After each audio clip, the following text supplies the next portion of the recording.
alamin, wassalatu wassalamu ala asyrafil anbiya'i wal mursalin wa ala alihi wassahbihi ajma'in.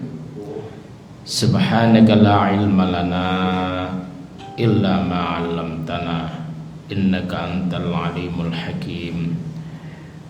Rabbi shrah li sadri wa yassir li amri wahlul 'uqdatam min lisani yafqahu qawli. Amma ba'du.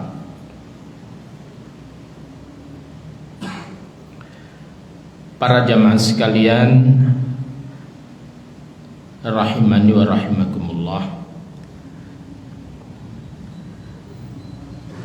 marilah kita awali kajian kita pada malam hari ini dengan bacaan basmalah. Bismillahirrahmanirrahim. Sekarang kita telah sampai pada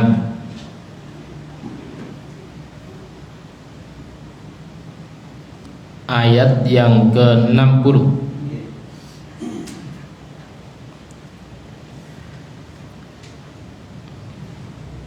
A'udzu billahi minasy syaithanir rajim.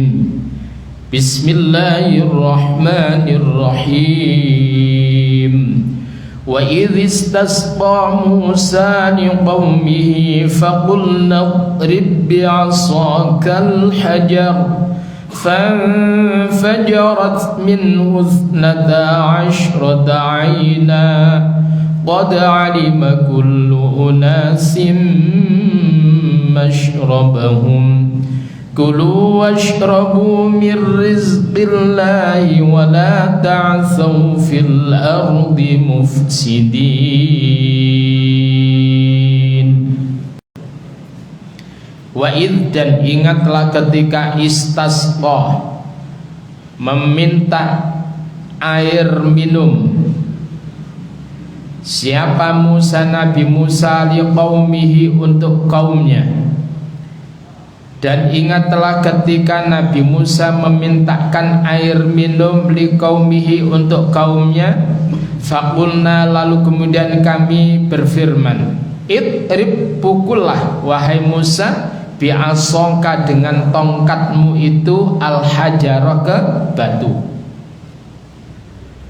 Maka ketika Nabi Musa memukulkan tongkatnya ke batu sesuai dengan perintah Allah itu, famfajarat, maka memancarlah, minhu, darinya, isnata, atau karenanya, isnata asyrata, yaitu 12, apanya? Ainan, mata air. Begitu kemudian dipukulkan tongkatnya ke batu itu, maka memancarlah, yaitu 12 mata air. Qad alima, sungguh telah mengetahui, kullu unasin, tiap-tiap kaum, tiap-tiap manusia, masyrabahum, akan tempat minum mereka. Jadi masing-masing suku itu mengetahui di mana mereka tersebut itu harus mengambil air minum, sudah mengetahui. Maka kemudian kulu, kata Allah, silakan kalian makan, washrabu, dan silakan kalian minum, mir rizqillahi, dari rizki Allah, wala ta'saw, dan janganlah kalian itu merajalela fil ardi, di bumi Allah, mufsidin, sebagai orang-orang yang berbuat kerusakan. Para jamaah sekalian rahimani wa rahimakumullah, jadi ketika umatnya Nabi Musa itu dilanda kehausan yang luar biasa, tidak ada hujan, tidak ada air yang bisa diambil dari tanah tersebut, maka kemudian mereka pada akhirnya meminta kepada Nabi Musa supaya mereka tersebut, Nabi Musa itu berdoa kepada Allah Subhanahu wa ta'ala agar Allah memberikan curahan air untuk minum mereka. Itu menunjukkan bahwa air itu posisinya amat sangat sentral sekali. Maka kemudian dulu di zaman Rasulullah Muhammad sallallahu alaihi wasallam, mereka kaum tersebut itu akan terjadi pertikaian gara-gara berebut mata air, berebut sumur. Maka ketika mereka tersebut berperang, biasanya siasat yang mereka lakukan bagaimana menguasai sumur itu, karena itu adalah hal yang vital. Tetapi kalau di wilayah kita, air minum itu bajek itu, air namanya air itu banyak. Orang tersebut itu menggali wilayah sini paling 3 meter, 4 meter, 5 meter sudah keluar. Apalagi di Pasuruan sana, di Pasuruan, wah itu begitu gampang sekali menggali, ya 2 meter itu sudah keluar air. Tapi di wilayah umatnya Nabi Musa sana, dulu itu adalah kesulitan air. Maka kemudian orang mungkin boleh saja tidak mandi, tidak usah wudhu, sebagai gantinya adalah tayamum. Tapi kan tidak bisa kemudian minum itu digantikan dengan apa itu? Bisa dengan tayamum, dengan debu? Tidak bisa. Oleh karena itu hal yang vital, maka kemudian mereka sampai kemudian meminta kepada Nabi Musa supaya memohon kepada Allah agar kiranya Allah memberikan curahan air hujan untuk minum kepada mereka. Lalu kemudian apa? Ketika Nabi Musa tersebut itu meminta kepada Allah, ternyata apa? Allah Subhanahu wa ta'ala memberikan suatu jalan yang lain. Apa itu? Dengan cara Allah memerintahkan kepada Nabi Musa untuk memukulkan tongkatnya, tongkat biasa, tongkat yang dipakai untuk giring kambing, tongkat yang biasa dipakai untuk menahan dirinya ketika beliau Nabi Musa itu berjalan di padang pasir sebagai tumpuan. Terkadang dipakai untuk mengambil dedaunan untuk domba. Jadi bukan tongkat yang bagaimana itu, enggak. Lalu kemudian Allah katakan, "Idrib bi'asakal hajar." Pukullah bi'asaka dengan tongkatmu itu al-hajara ke batu. Para jamaah sekalian rahimani wa rahimakumullah, Nabi Musa itu orangnya cerdas. Nabi Musa itu orangnya kritis. Tetapi ketika Allah perintahkan, Nabi Musa tidak bertanya. Paham ya? Jadi apa yang diperintahkan oleh Allah kepadanya, yang ada itu adalah Nabi Musa menyatakan sami'na wa ata'na. Kami dengar dan kami taati. Kalau kita gimana? Kita terlalu sok pinter, sehingga kemudian sebelum menjalankan perintah Allah tersebut itu masih diramesi, masih kira-kira ada apa ini. Tapi Nabi Musa itu, sekalipun dia seorang nabi, sekalipun dia adalah seorang yang kalimullah, tapi Nabi Musa tersebut itu tidak pakai tanya kepada Allah Subhanahu wa ta'ala. Ya Allah, kula niki butuh air minum, lah kok sampean kongkon nutukno tongkat ke batu, itu ada apa? Coba kalau menggunakan logika itu pasti tidak akan pernah dikerjakan oleh Nabi Musa. Tapi yang dikedepankan itu adalah panggilan iman. Paham ya? Panggilan iman itulah yang menjadikan Nabi Musa itu menjadi orang yang taat kepada Allah apapun perintahnya. Wa bidzalika umirtu wa ana minal muslimin. Karena memang itu aku diperintahkan, maka kemudian aku menjadi orang yang berserah diri. Maka kemudian apa? Begitu kemudian dipukulkan tongkatnya ke batu itu dengan husnudzon yang luar biasa itu, apa yang terjadi? Famfajarat, maka memancarlah minhu, dari karena pukulan tersebut ke batu itu, isnata asyrata ainan, yaitu 12 mata air. Kalau kemudian ya Allah turunkan hujan, ya saat itu aja airnya. Mereka berebut tidak karu-karuan, tetapi Allah tersebut itu adalah amat sangat luar biasa rencananya. Justru kemudian Nabi Musa diperintah oleh Allah memukulkan tongkatnya ke batu itu sebagai pemantik, untuk kemudian memunculkan 12 mata air di masing-masing wilayah suku tersebut itu. Bukan pada satu batu tersebut itu ada 12 mata air, nggak bisa. Tetapi adalah begitu dipukul, maka di masing-masing wilayah, masing-masing kabilah itu, masing-masing suku itu, maka kemudian muncullah mata air karena umatnya Nabi Musa itu terdiri dari 12 suku Bani Israel itu, maka kemudian memancar 12 mata air. Luar biasa. Dan ada yang sampai kini itu masih mengalir. Paham ya? Masih gini. Jadi hari ini itu masih mengalir, tapi tidak sederas di zamannya Nabiullah Musa alaihissalatu wassalam. Nah, para jamaah sekalian rahimani wa rahimakumullah. Akhirnya kemudian apa? Dengan itu qad alima kullu unasin masyrabahum. Sungguh tiap-tiap kaum dari Bani Israel itu mereka mengetahui tempat minum mereka, sehingga mereka tidak bertengkar, tidak berdebat dikarenakan air minum itu. Itulah. Jadi Allah tersebut itu kalau diminta kita berdoa kepada Allah, maka kemudian Allah tersebut memberikan yang lebih baik dari apa yang kita perkirakan. Kapan itu terjadi? Ketika kita ini berhusnudzon sama Allah. Tetapi ketika kemudian Allah paksa nurut keinginan kita, sekali lagi, ketika Allah itu kita paksa menurut keinginan kita, sekali lagi, maka itu tidak akan pernah kita mendapatkan yang terbaik. Oleh karena itu mintalah kepada Allah, ya Allah berikan yang terbaik dengan cara Engkau ya Allah, bukan caraku.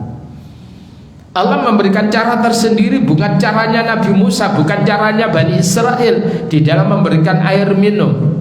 Yang itu tidak hanya sekedar kemudian bisa mereka nikmati 1 hari 2 hari, tetapi bisa mereka nikmati bertahun-tahun. Ini luar biasa, adalah karena apa? Karena ketaatan kepada Allah Subhanahu wa taala. Sehingga kalau kita lihat di dalam surat yang ke-7 Al-A'raf ayat 96, di sana dikatakan walau anna ahlal qura amanu wattaqau la fatahna 'alaihim barakatim minas samaa'i wal ardh walakin kadzabu fa akhadnahum bima kanu yaksibun. Walau anna ahlal qura, sekiranya penduduk negeri tersebut itu aman, mereka beriman, wattaqau dan mereka bertakwa, la fatahna, sungguh kami akan bukakan, alaihim, atas mereka, barokatin, yaitu keberkahan minas sama, dari langit, wal ardi, dan keberkahan dari bumi. Syaratnya adalah mereka itu beriman dan bertakwa kepada Allah. Kalau negeri ini seluruhnya rakyatnya nggak bedik, nggak nakal, pejabatnya nggak bedik, nggak nakal, semuanya baik, makmur negeri ini, tidak ada utang ribuan, 6.000 triliun itu tidak ada.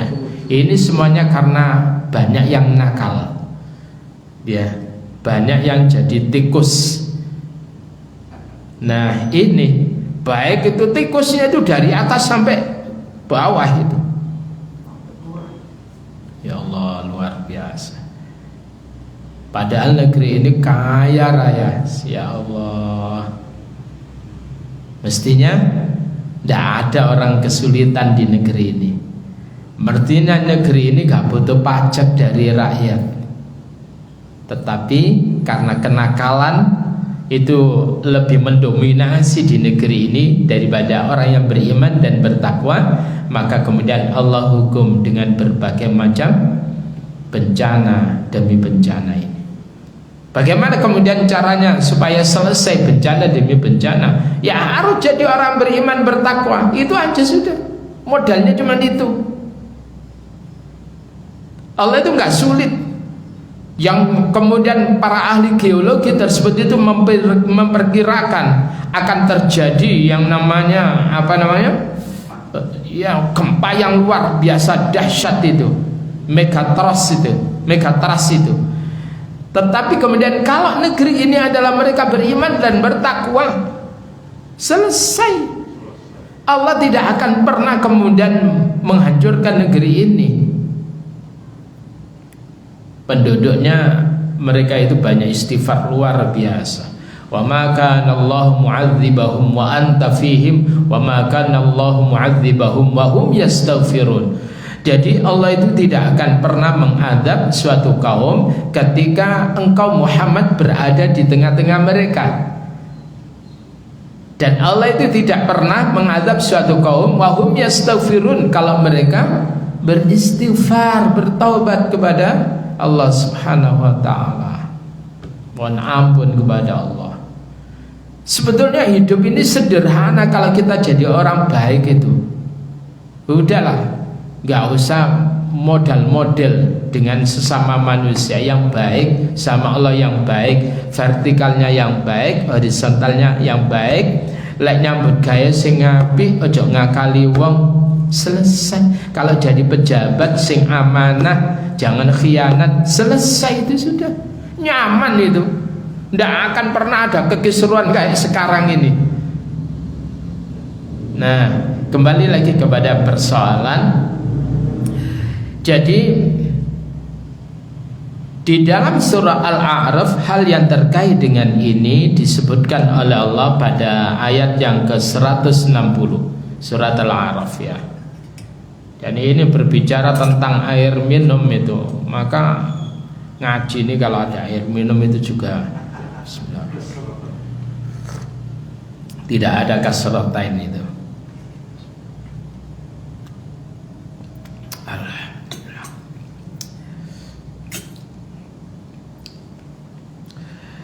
Nah, pada ayat yang ke-160 Allah berfirman, a'udzubillahi minasyaitonir rajim. Wa qatta'nahum musnatai 'asyrata asbatan umama wa auhayna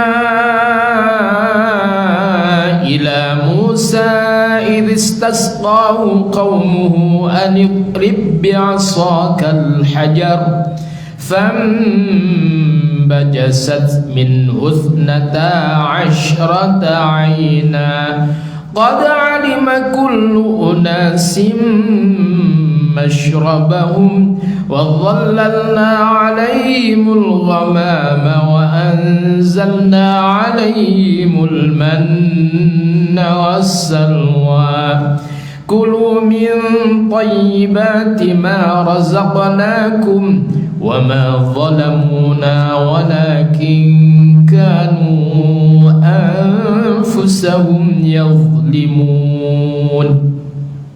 Ini adalah sebagai penjelasan dari ayat yang ke-60 Al-Baqarah.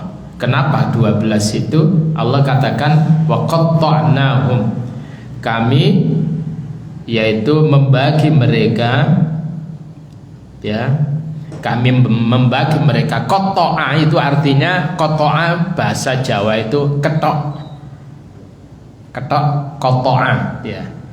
Wa qatta'nahum, dan kami potong-potong mereka. Kan tidak enak itu. Kami bagi mereka itu Bani Israel, yaitu isnatai asyrata asbatan umama, yaitu jadi menjadi apa? Menjadi 12 suku yang masing-masing tersebut itu asbatan umama, berjumlah besar. Jadi itu. Lalu kemudian apa?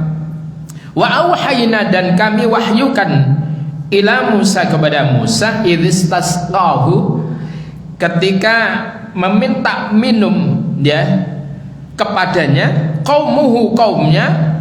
Jadi ketika kaumnya Nabi Musa itu meminta minum, maka kemudian Nabi Musa berdoa kepada Allah, maka kemudian Allah itu ilhamkan, Allah wahyukan kepada Nabi Musa, isi wahyunya adalah perintah, anit ribbi asakal hajar, pukulkan dengan tongkatmu itu, bukan yang lainnya, dengan tongkatmu itu al hajar, ke batu. Jadi Nabi Musa pukul-pukul gitu aja sudah, tidak usah bertanya berapa kali ya Allah, pojoknya apa bongkote ya Allah. Tidak pakai begitu. Pukul ya pukul sungguh-sungguh. Kalau diletakkan gini di dek, itu kan bukan mukul. Ya pukul itu sungguh-sungguh. Nah, akhirnya kemudian begitu dipukulkan fambajasat minhu. Kalau kalimat yang di dalam Al-Baqarah ayat 60 itu adalah famfajarat, maka memancar deras. Ya, tapi kalimat yang ada di dalam surat Al-A'raf ayat 160 adalah fambajasat, mengalir, tapi tidak sederas dengan itu. Jadi artinya apa? Dua-duanya, kapan aliran tersebut itu deras, kapan aliran tersebut itu adalah sedang. Paham ya? Jadi dua-duanya itu adalah terjadi pada mata air 12 tersebut itu. Lalu kemudian apa? Yaitu maka mengalirlah minhu, memancarlah minhu, karena pukulan tersebut itu isnata asyrata ainan, yaitu 12 mata air. Qad alima kullu nas masyrabahum, sama dengan tadi itu, sungguh tiap-tiap kaum tersebut itu mengetahui tempat minum mereka. Wa dhallalna 'alaihimul ghamam, dan kami naungi mereka tersebut itu dengan awan, dengan mendung. Wa anzalna 'alaihimul manna, dan kami turunkan atas mereka itu al-manna, dan apa manna, wassalwa, dan salwa. Kulu min thayyibati ma razaqnakum, silakan kalian makan dan silakan kalian tersebut itu menikmati dari yang baik-baik dari apa yang kami rezekikan, yaitu manna dan salwa. Lalu kemudian air minum tadi itu. Wa ma zalamuna, jadi dari yang direzekikan oleh Allah itu. Wa ma zalamuna, dan tidaklah mereka tersebut itu berbuat zalim kepada kami, kata Allah, walakin kanu anfusahum yadhlimun, tetapi diri mereka lah yang kemudian berbuat zalim pada diri mereka. Para jamaah sekalian rahimani wa rahimakumullah, ada suatu peringatan di samping perintah dan peringatan pada ayat ke-60 dalam surah Al-Baqarah. Di ujung ayat, setelah Allah memberikan nikmat mereka tersebut bisa menikmati segarnya mata air itu yang mengalir di masing-masing wilayah suku-suku 12 itu, maka kemudian Allah perintahkan, silakan kalian makan dan minum birizkillah. Makannya dari mana? Makannya dari manna dan salwa. Manna dan salwa. Lalu kemudian minumnya dari mana? Minum dari Allah berikan mata air tadi itu. Lalu kemudian silakan kalian makan dan minum mirrizqillahi, dari rizki Allah. Tetapi setelah kalian itu merasa nyaman, kenyang, ya, wala ta'asaw fil ardi mufsidin, jangan kalian kemudian merajalela sebagai orang yang berbuat kerusakan. Wis gak ngelak, wis gak luwe, jangan kemudian kalian melakukan kerusakan. Artinya apa? Doa yang diajarkan oleh Rasul kepada kita usai makan itu, doanya gimana? Alhamdulillahilladzi at'amana wa saqana wa ja'alana muslimin. Luar biasa itu. Ya Allah, segala puji bagi Allah, alladzi at'amana, yang telah memberikan makan kepada kami, wa saqana, dan telah memberikan minum kepada kami, ya, wa ja'alana muslimin, dan kemudian ya Allah jadikan kami ya Allah muslimin, sebagai orang-orang yang berserah diri. Usai kita mendapatkan nikmat kepada Allah, jadilah orang yang tunduk patuh berserah diri kepada Allah Subhanahu wa taala. Wala ta'saw fil ardi mufsidin, jangan kalian tersebut menjadi orang yang merajalela di bumi Allah melakukan kerusakan. Nah, para jamaah sekalian rahimani wa rahimakumullah, Di dalam surah Al-A'raf juga sama ya. Itu yang terkait dengan makan minum itu, yaitu pada ayat yang ke-31.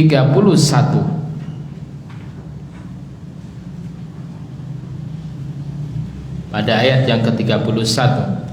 A'udzu billahi minasy syaithanir rajim. Ya bani Adam khudhu zinatakum 'inda kulli masjid wa kulu washrabu wa la tusrifu innahu la yuhibbul musrifin. Ya bani Adam, wahai anak cucu Adam, khudhu zinatakum, ambillah pakaian yang indah. Perhiasan kalian itu adalah pakaian yang indah ya, inda kulli masjid, ketika tiap-tiap memasuki masjid. Jadi kalau ke masjid Allah untuk rukuk dan sujud, pastikan pakaian kita ini adalah pakaian yang genah, yang pantas untuk digunakan rukuk dan sujud. Sekali lagi, kalaupun itu kemudian pakai kaos oblong, pastikan itu adalah landung panjang ke bawah. Paham ya? Karena seringkali kemudian ketika orang itu rukuk atau sujud, maka kemudian kelihatan auratnya, maka itu menjadikan tidak sah. Paham ya? Tidak sah. Apalagi aurat laki-laki itu, sepakat ulama itu adalah bainas surrah war rukbah ya, yaitu antara pusar dengan dengkul. Dengkul itu apa toh? Lutut ya, yaitu. Lalu kemudian jangan kemudian memakai pakaian kaos yang kemudian ada logo, tulisan yang itu bikin orang itu kacau dalam sholatnya, terganggu. Sponsor lah dia. Apalagi ketika kemudian pemilu, sing siji gawe partai umat, sing siji gawe PAN, marine sing mburi no, oh iku musuhku saiki. Mari ini sisi kiri ku PDIP. Waduh, mari ini coba bayangkan dalam satu masjid itu menggunakan kaos partai. Kira-kira bisa khusyuk nggak itu? Ya Allah. Mbok ya kalau gitu itu ya silakan pakai kaos, tapi kemudian rangkepi di luarnya itu. Rangkepi di luarnya. Siapkanlah pakaian untuk sholat itu. Lah masa kemudian ketika kita ke pesta itu kemudian dengan pakaian yang rapi, ketika kita rukuk kepada Allah, sujud kepada Allah, pakaiannya nyelenteng-nyelenteng, coba bayangin. Silakan pakai celana, tapi ojo sing nyelenteng-nyelenteng, enggak garu-garuan itu. Sing rapi, orang Islam itu harus rapi. Rapi, pakai jubah yang rapi. Yang stil ya. Itu. Kadang apalagi kemudian lebus lagi. Astagfirullahaladzim. Bukan banyak mangi, minyak badak gitu.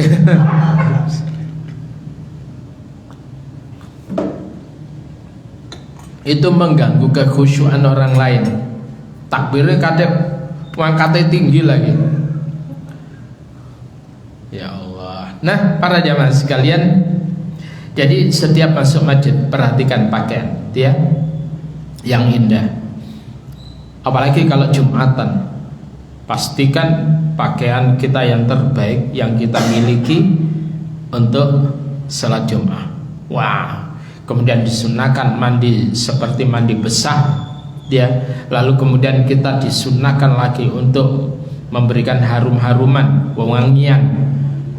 Iya, supaya apa? Harapannya gak ngantuk.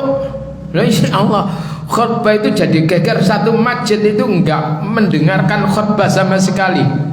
Sehingga kemudian mengatakan bahwa di Masjid At-Taqwa itu loh, apa Jumatan gak kate khutbah.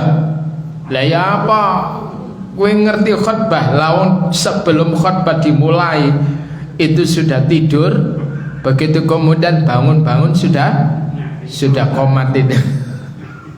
Ya Allah. Gimana kalau pakai topi di Bali gitu? Hah? Pakai topi.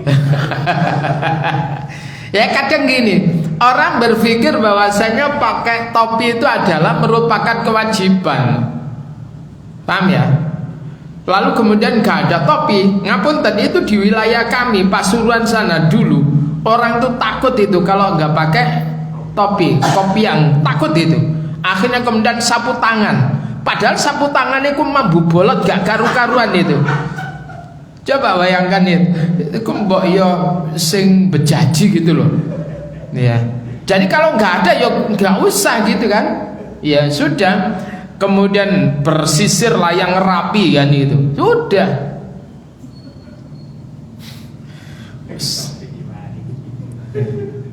Oke, berikutnya. Pakai sapu tangan. Iku mending sapu tangan. Mari serbete yang kotak-kotak itu, habis makan serbetan itu, Masya Allah itu pakai, karena berpikir bahwa pakai kopiah itu adalah wajib. Padahal ya ndak. Yang penting nutup aurat. Ya. Oke, berikutnya. Kembali pada surat Al-A'raf ayat yang ke-31 itu, apa kata Allah? Wa kulu washrabu wa la tusrifu. Silakan kalian makan dan silakan kalian minum, tapi kalian jangan berlebih. Artinya jangan kita niru porsi orang, karena antara orang per orang itu beda. Allah itu ngasih alarm. Oh wis tandane warak. Ya, jadi di apa namanya ditakar lah. Aja langsung blok mari ini menggeh. Ya. Jadi ditakar dulu. Oh enak, oh kurang, lebih baik nambah daripada buang. Ya. Para jamaah sekalian rahimani wa rahimakumullah. Setelah itu apa? Jangan berlebih. Ojo oleh enak diterus nih.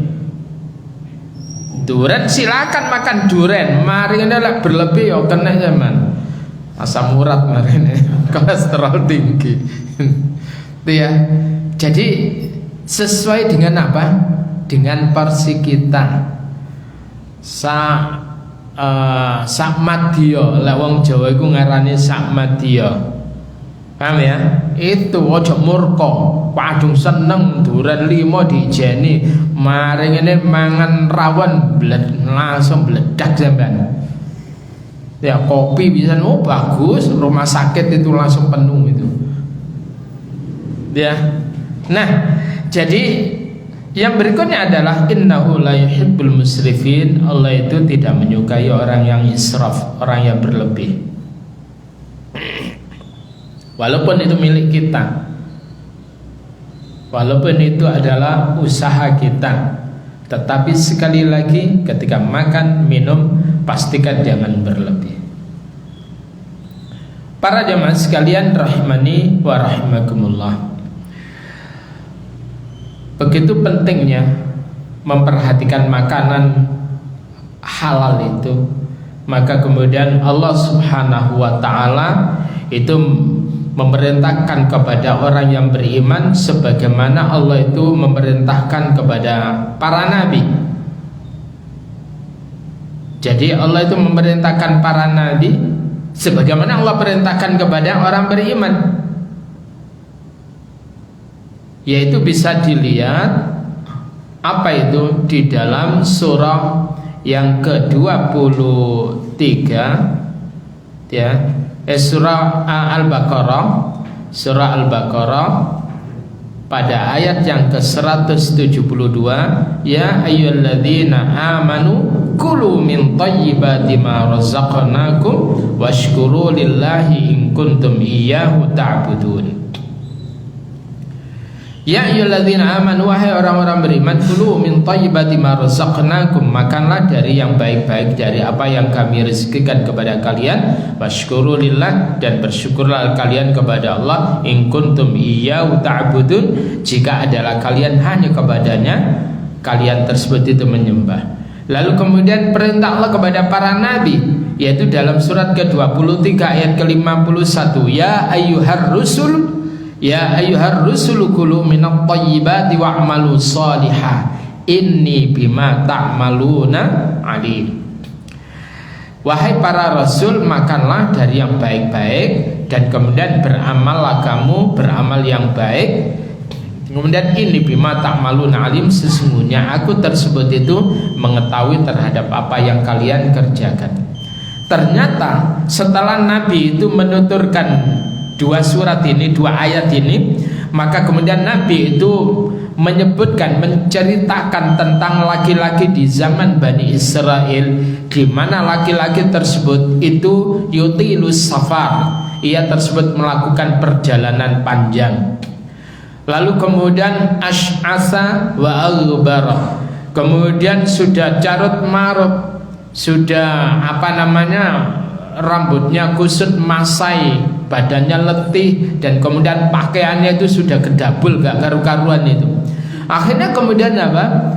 Ia tersebut itu dia mengangkat kedua tangannya dia ke langit untuk berdoa. Kenapa? Sudah habis perbekalannya habis. Jadi dia tersebut yamuddu yadahi ilas sama, dia memanjangkan kedua tangannya ke langit seraya mengatakan ya Rabb, ya Rabb, ya Rabb. Apa kata Nabi?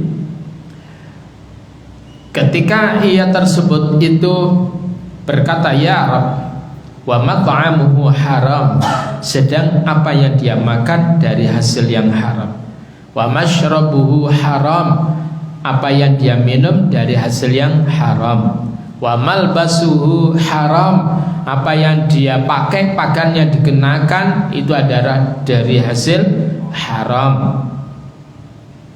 Lalu kemudian apa? Wa wudhiya bil haram, dan dia tersebut itu bergelimang dengan perkara haram. Lalu kemudian apa kata Nabi? Fa anna yustajabu lahu, bagaimana dia itu diijabah doa-doanya oleh Allah? Ini adalah terkait dengan apa yang kita konsumsi. Jenengan itu pokoknya nyambut gawe, pokoknya oleh, pokoknya sugi, tidak memperhatikan halal haramnya. Lalu kemudian jenengan tersebut itu membayar ONH, haji, atau kemudian sampai itu umroh dengan hasil gak karu-karuan tadi itu, walaupun berada di tempat yang mustajabah, Allah tidak bakal mengijabah doa-doa kita itu. Ya, jadi terkait doa kita diijabah atau tidak itu adalah terkait dengan apa yang kita konsumsi, halal atau haram. Para jamaah sekalian rahimani wa rahimakumullah, ini sudah selesai pada ayat yang ke-60 dari surah Al-Baqarah. Mudah-mudahan kita bisa mengambil suatu pelajaran dari kisah ini. Yang pertama adalah lakukan ketaatan kepada Allah sebagaimana ketaatan Nabi Musa kepada Allah. Perintahnya dalam bentuk apapun laksanakan, tanpa kemudian kita tersebut itu suudzon kepada Allah Subhanahu wa ta'ala. Sertakan husnudzon di dalam menjalankan perintah Allah dan di dalam menjauhi larangan Allah, maka kita akan mendapatkan hal yang luar biasa, di luar dari apa yang kita inginkan tersebut. Kita akan mendapatkan yang lebih baik. Yang berikutnya itu adalah mengenai rezeki tersebut itu jangan kemudian kita itu iri kepada rezeki saudara-saudara kita, tetangga kita yang lain, karena masing-masing itu adalah punya takaran-takaran sendiri. Kita iri kepada orang lain itu tidak menjadikan kita ini kaya. Tetapi ketika kita tersebut itu adalah bersyukur akan apa yang Allah berikan, justru itulah yang menjadikan Allah memberikan tambahan nikmat kepada kita. Yang berikutnya itu adalah jadilah kita orang yang bersyukur kepada Allah, dan kemudian makan dan minumlah dari rezeki Allah. Capailah rezeki Allah itu dengan cara yang halal, dan setelah kita menikmati rezeki Allah itu, jadilah hamba Allah yang senantiasa melakukan kebaikan-kebaikan, bukan melakukan kerusakan-kerusakan. Demikian yang bisa kami aturkan. Mudah-mudahan memberikan daya manfaat kepada kita dan kita bisa mengamalkannya. Dan mari kita akhiri dengan doa kafaratul majelis. Subhanakallahumma wa bihamdika nasyhadu an la ilaha illa anta nastaghfiruka wa natubu ilaik. Assalamualaikum warahmatullahi wabarakatuh.